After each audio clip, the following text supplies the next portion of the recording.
June the 13th, 2023 is a day that the people of Nottinghamshire, in fact probably the people of the UK and the world, will never forget.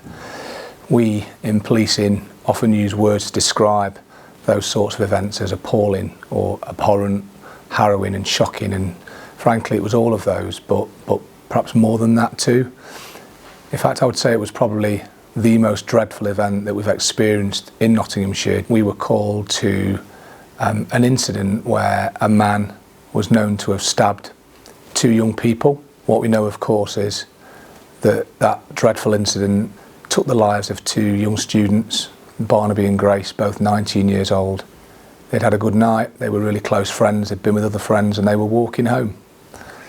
And little did they know that this defendant had at some point that evening decided that he was going to carry out these terrible attacks. He emerged from that alleyway and followed them for a short distance before launching an attack on Barnaby first. Grace, in what can only be described as an incredible act of bravery, tried to step in to protect Barnaby, and the defendant turned on Grace and began stabbing repeatedly at Grace. And then he returned to Barnaby and continued to attack him, and tragically both Barnaby and Grace lost their lives. Ian, who was a caretaker, 65 years old, driving to work, was confronted by the defendant.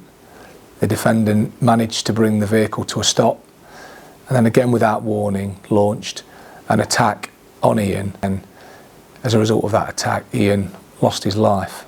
The defendant jumped into Ian's van and he drove it away, and he made his way down then into the city.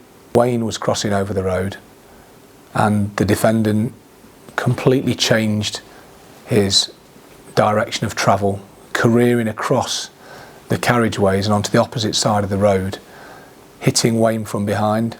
It's a miracle that he survived. The defendant drove at two other pedestrians, Sharon and Marson, and again they had their backs to the vehicle. By some miracle, both survived.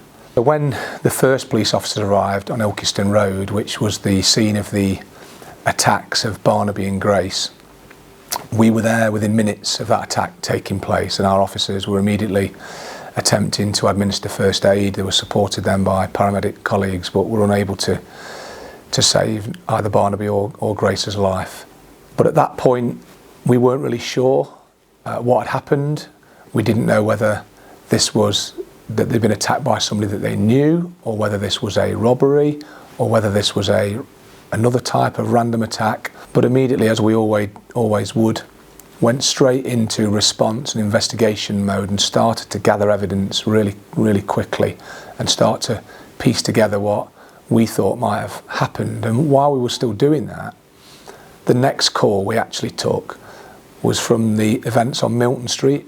Not very long after, and at 5:35, when the defendant was arrested in the vehicle, and it was apparent at that point that he met the description of the man seen attacking Barnaby and Grace, and that he had knives in his possession, that we were able to establish that these incidents were connected.